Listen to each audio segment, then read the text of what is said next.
Hey guys, this is Gaijin Hunter. After 100 hours in Monster Hunter Stories 3, I've compiled my list of top 25 tips to help you out, including all the stuff that I think is useful to know earlier rather than later. No wasting time, let's go! Overworld tips. Tip 1. This one screwed with me for a while, but if it looks like you can fly over an edge, you should be able to. There's no area in the game in which it teases you, making it feel like you can get it but you can't. Press and hold Y or triangle with the flying Monstie and you'll do this upward oomph motion, which will give you some extra height needed to clear stuff. Number 2. If you have a swimming type monster, you can ride it over to a wind shaft, swap to a flying monster and automatically fly up into the air. Very useful for getting to certain islands. 3. If you want to get the caves in the area to refresh, simply teleport to a different region and then back. Number 4. If you want to get an area Elder Dragon to spawn once you've unlocked those types of events in Chapter 1, simply teleport and choose Night and then just do some battles. It usually takes about 5 or 6 battles to advance time enough to make it happen, and in my testing I found it to happen very often when fighting barrel bomb cats inside of a cave. So take Korra and start visiting caves to get big EXP gains and trigger Elder events. Number 5.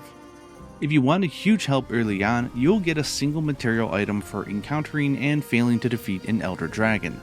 Do this 3 times with Namielle and you can craft its armor, which has some super comfy skills early on, but certainly won't make the game too easy or anything like that, just very comfy. Tip number 6. Paintballs last for 2 turns and are nearly guaranteed to make a monster retreat if you defeat it while active. When you want to populate an area really fast with a new monster, go ahead and defeat it and use paintballs to make it run away. You'll get 2 eggs instead of 1. 7. Keep track of what monsters you've unlocked via eggs and mutations during habitat restoration. Often these monsters are very hard to beat, but don't forget to challenge them so that you can make some new gear and weapons out of their stuff. Priorities. Tip number 8.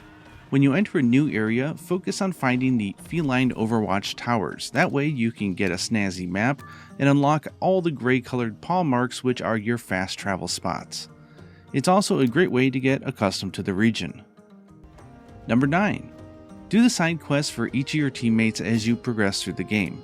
Not only are they really fun and offer some different types of gameplay, but you'll unlock recipes and stuff that you can take advantage of during progression, like trap recipes from the old man.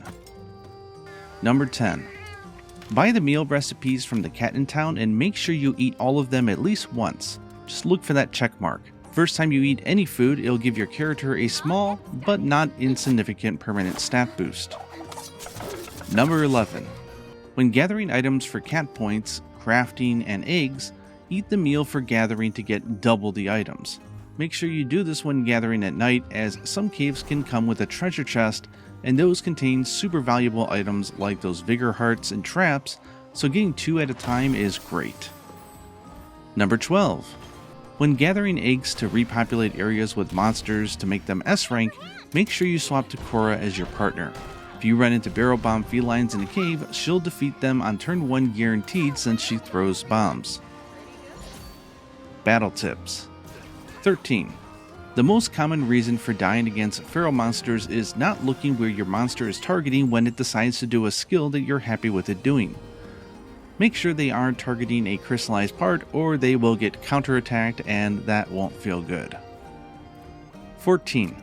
Changing out your Monstie no longer makes the AI re-choose what it wants to do, so if you notice that your Monstie is being targeted by an enemy, feel free to swap to a monster that's either strong against it or just a beefy meat shield like I do to eat the attack. Tip 15. If the AI teammate runs out of hearts, don't worry about it. They'll restore with all 3 hearts after just a few turns. Keeping them alive should never be a concern for you. 16. If you notice that the AI teammate is going head to head against a monster but their own Monstie isn't doing the same attack type in order to trigger that dual attack, you can make your monster match them and they'll do dual attack together. Likewise, you can also trigger dual attacks with your partner's Monstie. Tip 17. Save before a boss if you want to use items or if you want to repel it and you are just a little anxious about losing them in case you lose. 18. Do Thea's side quest for Chapter 1 as soon as you can, because it'll unlock an ability to know when you're very close to a wild Poogie. Collecting Poogies as you progress through the game is certainly recommended because there's a lot of them and you don't want to have to hunt them all down later. 19. Knowing when to hold off on or rushing to break the red Wyvern Soul gauge of an enemy is very important. When a monster has a huge AoE that will kill everybody, it's almost always a sign that the game is asking you to break their red gauge first, as the next turn they will miss on all their major attacks. Tip 20. Sometimes it's worth not doing a synchro attack during a stagger so that you can take a full turn to either deplete their gauge, replenish hearts, or to just prep for the next big attack. 21. Don't worry about dealing damage during invasive monster encounters. These are supposed to act as puzzles to solve by doing a specific action at a specific time. Also, don't rob yourself the fun of figuring it out by looking online. They're actually quite fun to solve. Tip 22. Don't worry about the monsters you hatch so much. The only aspect of a monster that you can't alter later is its element and its stamina sort of usage and personality. Going for rainbow glow eggs should always be about going after the skills that they might have, not the monster itself, because the stats don't change. Once you have the monster you want, if it's an S rank, you're good to go. Tip 23. Take the effort to get a monster to S rank in a region before you put it on your team. When you hatch and release them, send them off with monsters of the same element to get a bonus boost that will help you get to the S rank faster. S rank monsters can have more powerful versions of their exclusive skill, and they'll also earn egg bonus stats, which is why you want them to be S. Don't confuse this with the rainbow glow when gathering an egg though. That is an indicator of the skills it has, not the monster's base stats. Tip 24. Running away basically always works.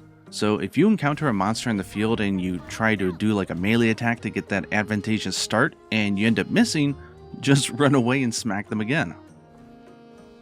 Finally, tip 25, when catching and releasing the same monster numerous times to rank them up in a region, take a quick look if they have a skill you like and transfer it over to like a dummy monster meant to hold on to gene panels, as there's no penalty or cost to do so. Grab what you want, then release them. 2 bonus additions in the edit because these things matter. First one, Noxious Poison and Severe Poison. Severe Poison is the more higher damage one, and Noxious is the middle one. I know the naming in English is a little hard to tell, but that's what it is. And finally, once you hit the true endgame, which is perfecting your monsters, which is where I'm at right now, you're going to want to know what monsters can have what skills, because you're going to be going egg hunting for the rainbow colored ones, but you need to know which monsters, right? So you can go onto the just Rite of Channeling, just choose from the list of skills, and then you can do Find and Field, and it'll tell you which monsters can have this. And this is what's going to allow you to really pinpoint and hunt for duplicates of skills that you really want. And that covers all the tips that I found very helpful as going through the game. If you guys have any other tips, as long as they're spoiler free, go ahead and leave them in the comments down below. Hope you guys are enjoying the game as much as I am, and until next time, happy riding.